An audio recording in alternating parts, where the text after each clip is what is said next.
essential habit that you have to learn if you've not been practicing it. I think it's a good thing that you start practicing it now. Number one is paying yourself first. You know, most of us think because we are the one earning or working for the money, we don't like to settle ourselves. But remember that a worker deserves his or her wages. You might think because it's your money, you can do whatever you choose to. Remember that that money has a lot that needs to be done with the money. So you have to allocate it properly. So you should cultivate the habit of paying yourself or keeping your own income, which is known as paying yourself first. As soon as you receive your salary, there should be a certain amount that you're giving to yourself.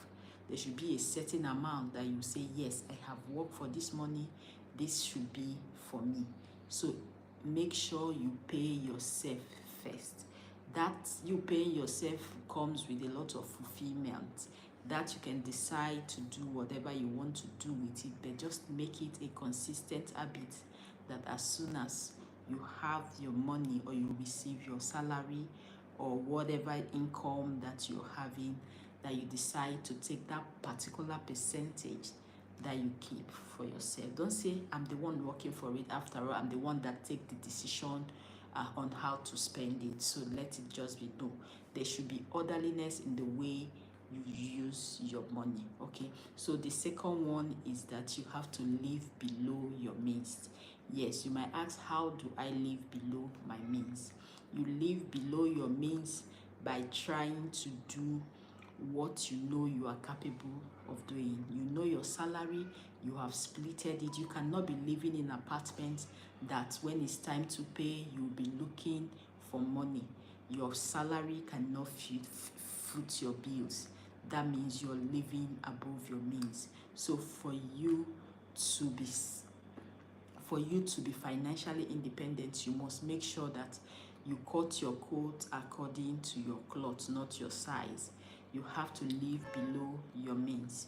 Living below your means does not mean you are starving. No, it's just that you know that for now, I don't have enough money to buy a house. So for now, I can rent a house or an apartment, depending on when I have saved enough money or I am fully prepared to build or buy a house. Another thing is that, okay, I really love this car, but I don't have enough money to buy it. I know what I earn.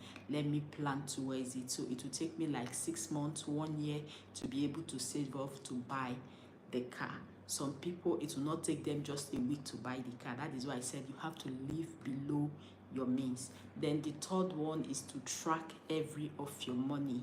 You have to track it, even the one you pay yourself, whatever money you have, there must be a system to track it. You should be able to account for it.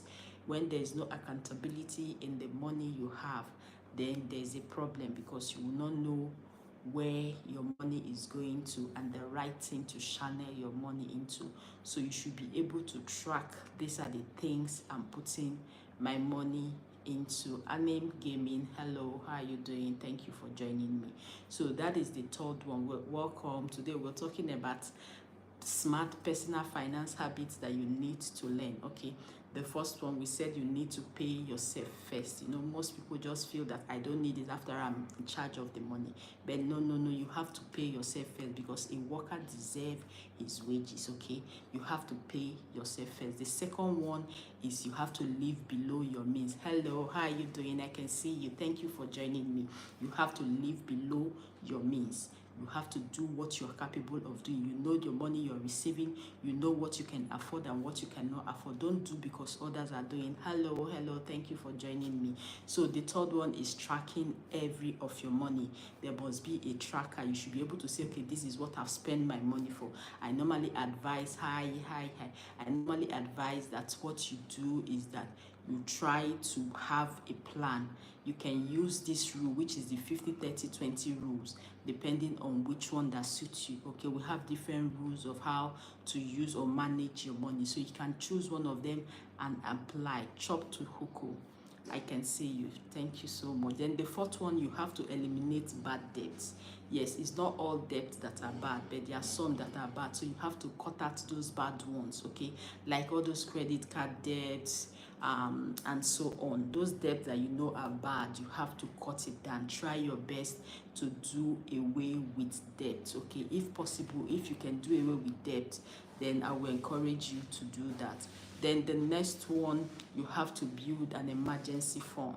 What is emergency fund? Emergency fund is that fund you save or you keep in case an unforeseen event or circumstances happen. Okay, that is called an emergency fund. You will just be keeping the money aside in case something happen. Peradventure, as you're just going, maybe you're driving your car and something happen along the way, you have to do you see money that you will use. So that is what we call emergency fund. So that is how that one is.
So I think the fifth one, the fifth one is to build an emergency fund.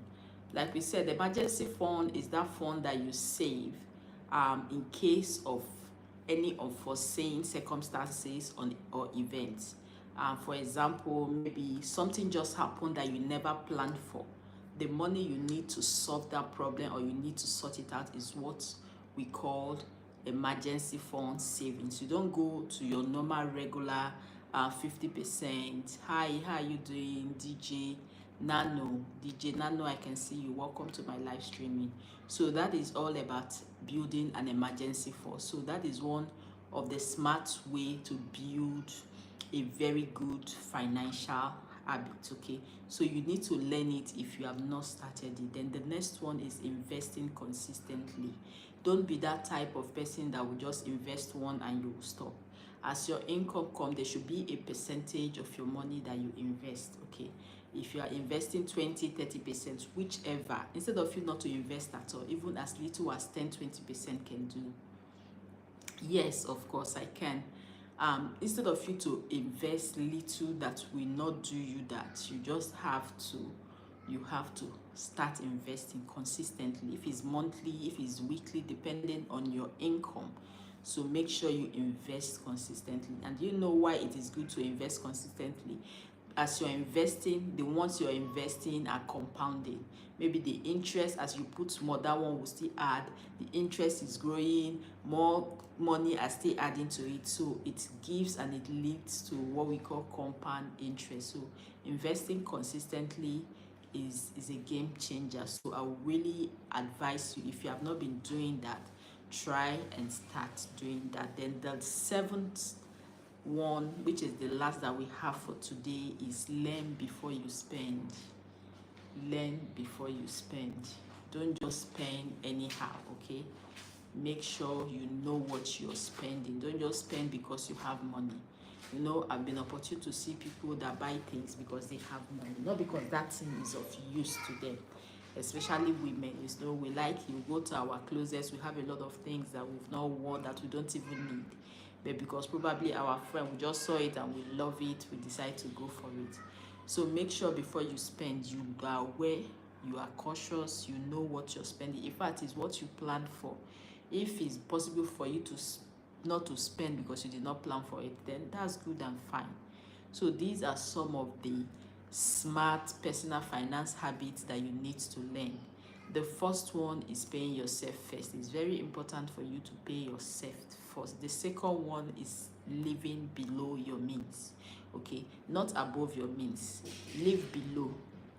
Okay, not at the center of your means, below your means. Try and get that. Then the third one, you track every of your money. Make sure there's a tracker.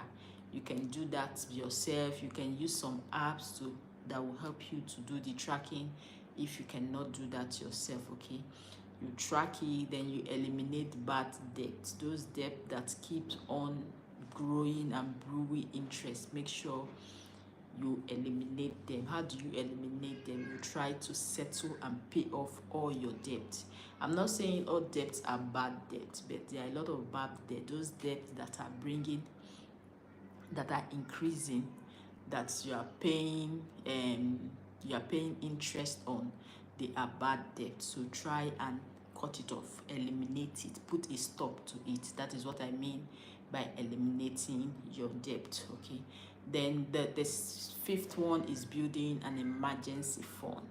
Yes, it's very necessary. If you've not been having an emergency fund, try as much as possible to split your finances. Okay, have the one that this one is kept for this purpose, this one is kept for this purpose, and when that purpose comes, you go straight to that particular amount to take. I know in most cases it's very difficult because some people feel that they are in control of their money. After all, it's one person that is taking the decision, that is bringing out the money. I can just keep it in one place. But if you try this, I think this will help you to checkmate how you're spending. It will also help you to know your limits and your boundaries regarding that your personal money. I know it's your money, but you still have to put in all effort to be able to use it wisely and very well. The sixth one is investing consistently. to be investing. Okay, so if you have not been investing, try and start. You must not start with any big investment. You can start with what you have. Okay, make sure you start investing. Then the last one is learn before you spend. Don't just spend because you want to spend. Make sure you know what you're spending on. So learn before you spend. So once again, let me know where you're watching from. DJ Nano, I can see you. DJ Nano, Jawid is back. How are you, Jawid? Jawid, I'm fine. Thank you for joining. You're back. How are you today? So, yes, Jawid, you're just joining. We are talking about those smart habits, personal financial habits that you need to learn. You know, most of us, we have money, we work for money, but we don't know we are supposed to pay ourselves. So we said the first one is you paying yourself. Okay, no matter how much you earn, make sure as soon as you receive your salary, you take out a percentage to yourself. Okay, thank you. You take out a percentage for yourself. Okay, that one you can decide to do whatever, but that one is yourself. It's as if, yes, well done. You are saying well done to yourself. You have worked and you deserve it. Okay, so you keep that one aside for yourself. Then the second one is you living below your means. Living below your means. How do you live below your means? You spend not what you can afford. You try to manage and spend even below what you can afford. Okay, like now, you know, you need what would I say now, you need a gadget, and we have different form and different type of gadget of different prices and all that. You know, right now, in as much that you like Samsung Note, all those ones, Galaxy and all that, and you cannot, the money is much for you, you decide to go for something that is lesser. Why? Because if you know that maybe some certain percentage of your salary cannot do that for you. All right, bye Jawi, thank you so much. If you know that some certain percentage of your salary cannot do that for you, you just have to cut it down, cut it very down. If it's 1 or 2%, use it and buy it less than 1%. You know, there's this richest man in Africa that I was told that bought aircraft, and he said that's the most expensive thing that he has ever bought. And you know the worth of the aircraft? I think he said about $50 million. Okay, and that is about 0 point something percent of his net worth. Okay, whereas they have a lot of aircraft that is costing 500 and so on and so forth in dollars. He choose not to buy, not because he does not have the money. So when you're buying things, you have to look for how it will not even be up to, like I told you, 0.02% of his net worth. Okay, this is the rich person we're talking about. So you see that he's trying to live far below his means. Not you. When you know, if you were to be me, I would never buy that type. The type I will buy safe will be the one that is even more than the $500 million. You see that the man is prudent, the man is wise. That is how to live below your means. Okay, then we also talk about tracking your money. Don't just start using your money. You should track it. You should know what to use your money for, know when to stop using, know the right thing, plan and all that. So these are some of the things that you need to do with your money. So right away, enough of that. Let me see you in the comment section. If you're here, let me see you in the comment section. Let me know where you're watching me from. How are you all doing? Let me know where you're watching me from.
You're not here.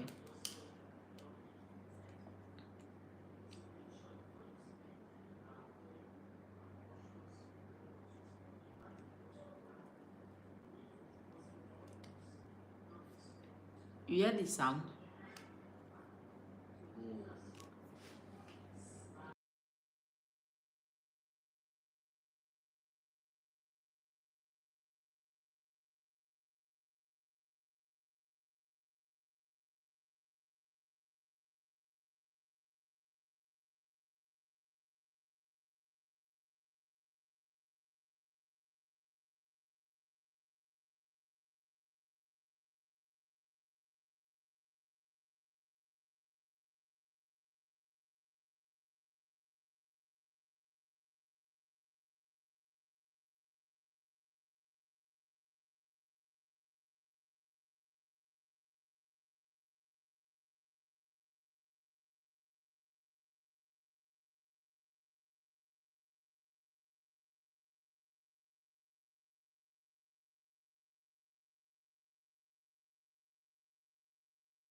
Paul, hi Paul, how are you doing?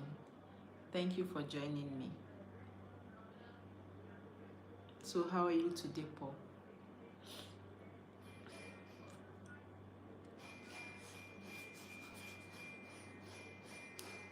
Yes, how are you? Nice to have you in my live stream. I'm good, I'm good. I'm happy to see you here. So what's up with you? How is everything going with you?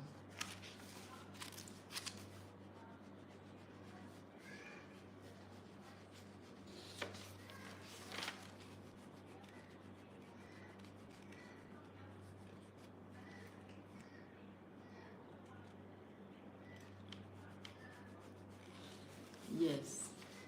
Paul, so far we have mentioned some things.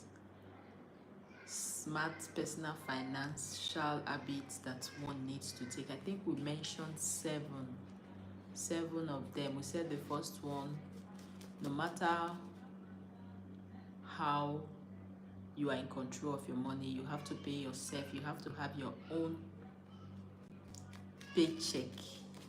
As soon as you receive your salary or you earn that money as an income, you have to pay yourself a certain amount, a certain percentage, and it should be consistent. It must be continuous, not the one you pay this month, next month you say no, I have so much to do with money. The second one is that you track your money. You know what you spend your money. You should be aware of where your money is going to. The third one is living below your means. Okay. The fourth one is eliminating debts, bad debts. Okay, because we have some good debts. Those bad debts that will be growing interest and it will be sapping you your hard-earned money. So you should put a stop to all bad debts. The fifth one is